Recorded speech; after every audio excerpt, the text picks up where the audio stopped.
2023년 3월 25일 토요일 매일 말씀 묵상 시간입니다. 오늘 우리는 마태복음 24장 1절부터 35절까지를 읽으면서 마지막 때를 기다리며 시대를 분별하는 믿음에 대해 묵상하는 시간을 가지려고 합니다. 그럼 함께 말씀을 읽어볼까요? 제24장. 예수께서 성전에서 나와서 가실 때 제자들이 성전 건물들을 가리켜 보이려고 나아오니 대답하여 이르시되, 너희가 이 모든 것을 보지 못하느냐? 내가 진실로 너희에게 이르노니 돌 하나도 돌 위에 남지 않고 다 무너뜨려지리라. 예수께서 감람산 위에 앉으셨을 때 제자들이 조용히 와서 이르되, 우리에게 이르소서, 어느 때에 이런 일이 있겠사오며 또 주의 임하심과 세상 끝에는 무슨 징조가 있사오리까?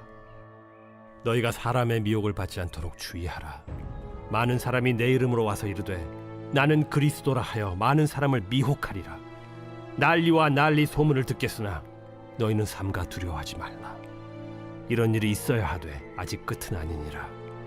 민족이 민족을, 나라가 나라를 대적하여 일어나겠고 곳곳에 기근과 지진이 있으리니 이 모든 것은 재난의 시작이니라. 그때 사람들이 너희를 환난에 넘겨주겠으며 너희를 죽이리니 너희가 내 이름 때문에 모든 민족에게 미움을 받으리라. 그때 많은 사람이 실족하게 되어 서로 잡아주고 서로 미워하겠으며 거짓 선지자가 많이 일어나 많은 사람을 미혹하겠으며 불법이 성함으로 많은 사람의 사랑이 식어지리라. 그러나 끝까지 견디는 자는 구원을 얻으리라. 이 천국 복음이 모든 민족에게 증언되기 위하여 온 세상에 전파되리니 그제야 끝이 오리라. 그러므로 너희가 선지자 다니엘이 말한 바 멸망에 가증한 것이 거룩한 곳에 선 것을 보거든. 읽는 자는 깨달을진저. 그때 유대에 있는 자들은 산으로 도망할지어다. 지붕 위에 있는 자는 집 안에 있는 물건을 가지러 내려가지 말며 밭에 있는 자는 겉옷을 가지러 뒤로 돌이키지 말지어다. 그날에는 아이벤 자들과 젖먹이는 자들에게 화가 있으리로다. 너희가 도망하는 일이 겨울에나 안식일에 되지 않도록 기도하라. 이는 그때 큰 환난이 있겠음이라. 창세로부터 지금까지 이런 환난이 없었고 후에도 없으리라. 그날들을 감하지 아니하면 모든 육체가 구원을 얻지 못할 것이나 그러나 택하신 자들을 위하여 그날들을 감하시리라. 그때 사람이 너희에게 말하되 보라, 그리스도가 여기 있다 혹은 저기 있다 하여도 믿지 말라. 거짓 그리스도들과 거짓 선지자들이 일어나 큰 표적과 기사를 보여 할 수만 있으면 택하신 자들도 미혹하리라. 보라, 내가 너희에게 미리 말하였노라. 그러면 사람들이 너희에게 말하되 보라, 그리스도가 광야에 있다 하여도 나가지 말고 보라, 골방에 있다 하여도 믿지 말라. 번개가 동편에서 나서 서편까지 번쩍임같이 인자의 임함도 그러하리라. 주검이 있는 곳에는 독수리들이 모일 것이니라. 그날 환난 후에 즉시 해가 어두워지며 달이 빛을 내지 아니하며 별들이 하늘에서 떨어지며 하늘의 권능들이 흔들리리라. 그때 인자의 징조가 하늘에서 보이겠고 그때 땅의 모든 족속들이 통곡하며 그들이 인자가 구름을 타고 능력과 큰 영광으로 오는 것을 보리라. 그가 큰 나팔 소리와 함께 천사들을 보내리니 그들이 그의 택하신 자들을 하늘 이 끝에서 저 끝까지 사방에서 모으리라. 무화과 나무의 비유를 배우라. 그 가지가 연하여지고 잎사귀를 내면 여름이 가까운 줄을 아나니 이와 같이 너희도 이 모든 일을 보거든 인자가 가까이 곧 문 앞에 이른 줄 알라. 내가 진실로 너희에게 말하노니 이 세대가 지나가기 전에 이 일이 다 일어나리라. 천지는 없어질지언정 내 말은 없어지지 아니하리라. 그러나 우리 모두는 종말, 이 마지막 때에 대하여 관심을 갖습니다. 이 수많은 이단들이 마지막 때를 이야기하며 이 성도들을 꿰는 이유이기도 하지요. 성전이 무너질 것을 예고하자 제자들은 종말의 징조에 대해서 묻습니다. 주님께서는 일어날 징조와 이를 대하는 자세에 대해서 가르치시죠. 예수님의 마지막 가르침인 종말 이야기, 이 24장과 25장의 이야기가 시작이 되는데, 그 가르침의 방점은 그날에 대한 뭔가 신기한 예측 이런 것이 아니라 그날을 위한 준비에 있습니다. 성전을 떠나시고 나시는 찾지 않으셨습니다. 더는 기회가 없다는 뜻이죠. 사람들은 성전의 위용의 마음을 빼앗겼지만 주님께서는 회칠한 무덤 같은 성전에 감춰진 실상을 보셨습니다. 외식과 허영을 배격한다고 하면서도 신앙의 본질 아닌 것에 현혹되거나 누구를 현혹하고 있는 것은 아닌지, 메시아를 자처하는 사람들이 출몰하고 세상의 끝을 주장한 사람들이 많아질 것이니 주의하여 미혹을 받지 말라는 그 가르침에 대해서 우리는 어떻게 살아가고 있는지를 돌아봅니다. 종말에 대한 근거 없는 불안이 이 믿음의 대상마저 흔들어 놓을 수 있으니 경계하라는 뜻이죠. 진짜를 제대로 모르면 가짜에 미혹되기가 쉽습니다. 우리가 더욱더 말씀을 중심으로 주님을 붙들어야 하는 이유이기도 합니다. 예수님께서는 그러한 마지막 날에 성도들에게 다가올 미움과 핍박에 대해서도 이야기를 하셨습니다. 핍박이 심해지면서 불법이 늘어나고 사랑은 식을 것입니다. 타협하기는 쉬워도 정직한 그 믿음을 지켜내기가 어려운 시대, 그러니 설익은 기대에 빠져서는 안 되고 우리는 말씀 앞에 우리의 신앙을 비추이며 끊임없이 주님의 말씀에 더욱더 한 걸음 한 걸음 나아가는 우리의 신앙이 되어야 합니다. 결국 그들이 그렇게 자랑하던 외형은, 이 성전은 치욕을 당합니다. 하지만 유례없는 환란의 시작일 뿐입니다. 이 경고마저도 우습게 여긴다면 더는 가망이 없는 것이죠. 임박한 심판 앞에서 바랄 것은 요행이 아니라 말씀과 상황으로 경고하실 때에 잘 따라야 하는 것입니다. 이 늦봄의 무화과 나무 잎을 보면서 여름이 다가왔음을 알듯이 마지막 때를 분별하여 대비하도록 주님은 징조를 주십니다. 이러한 징조들은 하나님의 인내의 표현이었고 회개를 촉구하는 경고이며 늦기 전에 준비하라는 경종입니다. 징조는 늘 우리 옆에 있으나 다만 징조를 징조로 알아보지 못할 뿐인 것이죠. 천지는 없어져도 이 천지를 창조하신 주님의 말씀은 없어지지 않습니다. 말씀이 사라지지 않고 사건을 일으킵니다. 이 구약의 예언이 성취되었듯이 재림과 최후의 심판에 대한 말씀도 땅에 떨어지지 않고 다 이루어집니다.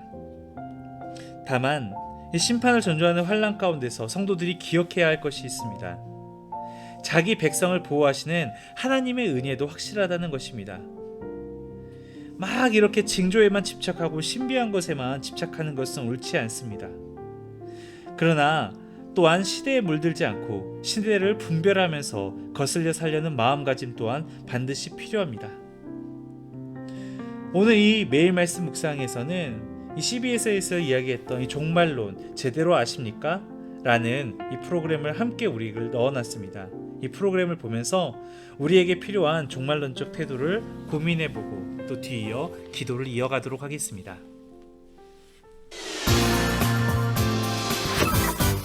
성경 꿀팁. 이것이 궁금하다.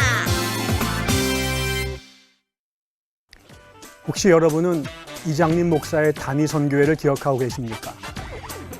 이장림 목사가 1992년 10월 28일 24시에 휴거가 일어나고 1999년에 종말이 온다고 주장했다가 교계와 사회에 큰 파장을 몰고 왔던 시한부 종말론 사건이었습니다.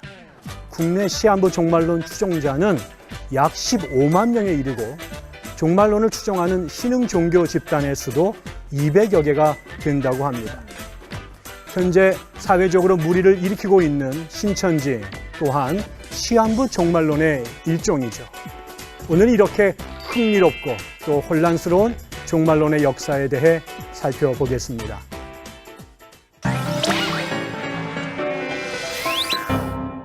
우리가 종말에 대해 이야기할 때 자주 전천년설, 후천년설, 무천년설 이런 용어를 듣게 됩니다.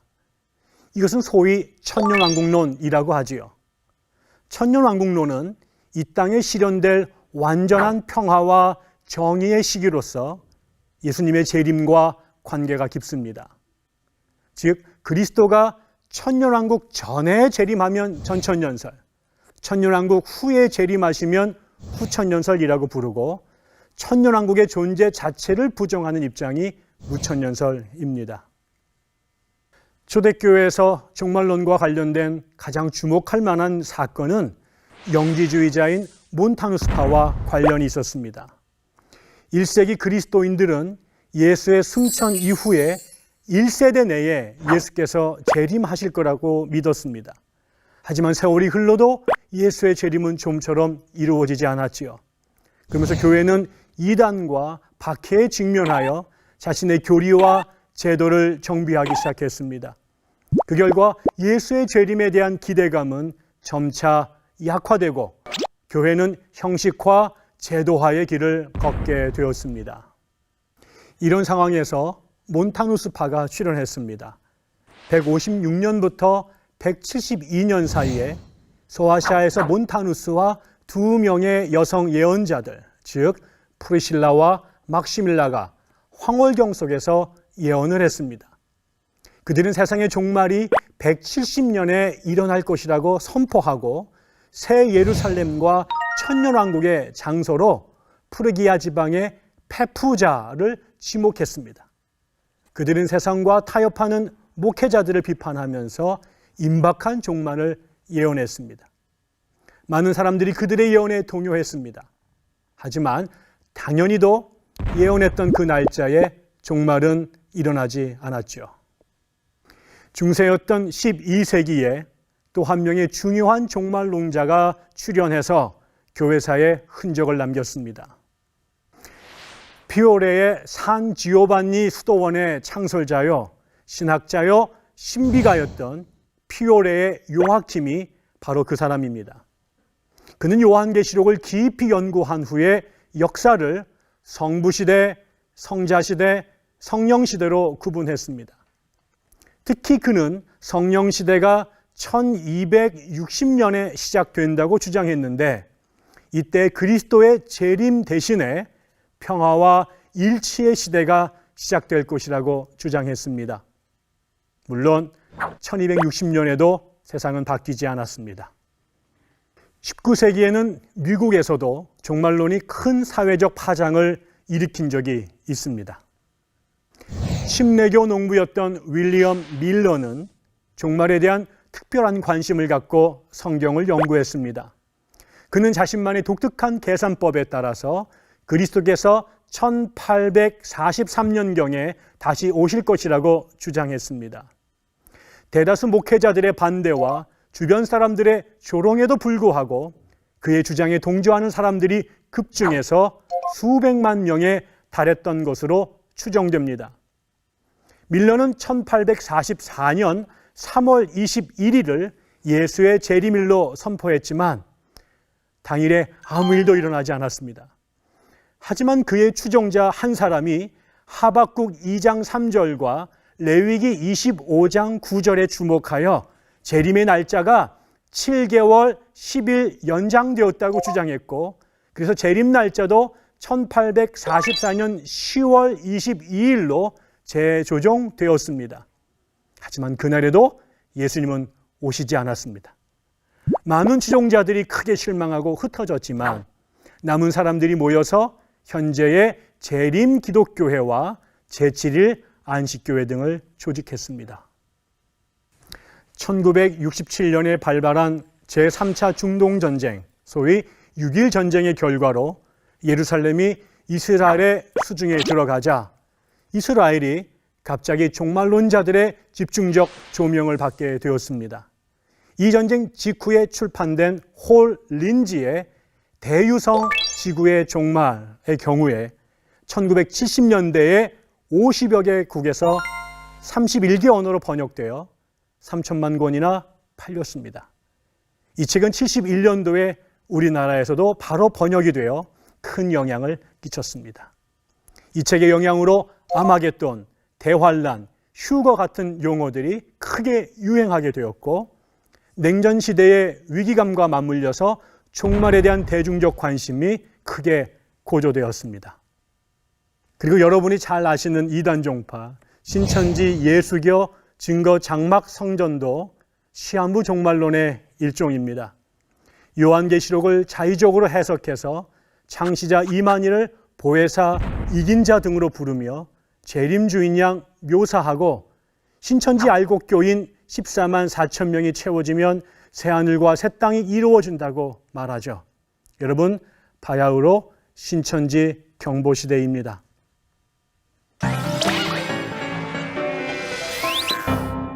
성경은 예수의 재림에 대해 분명히 말씀하고 있습니다.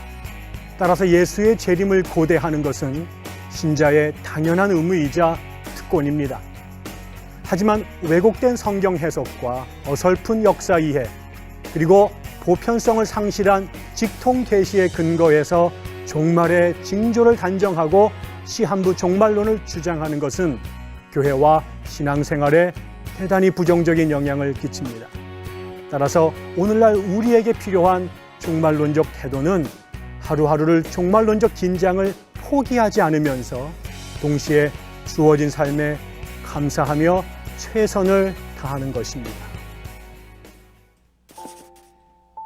기도의 시간을 이어가면서 함께 기도할 제목들을 나눕니다. 먼저 마지막 때에 깨어 진리를 구별하는 우리의 믿음이 되도록, 그리고 아직 구원에 대한 확신이 없는 믿지 않는 가족들을 위해서 함께 기도합시다. 그럼 기도하겠습니다.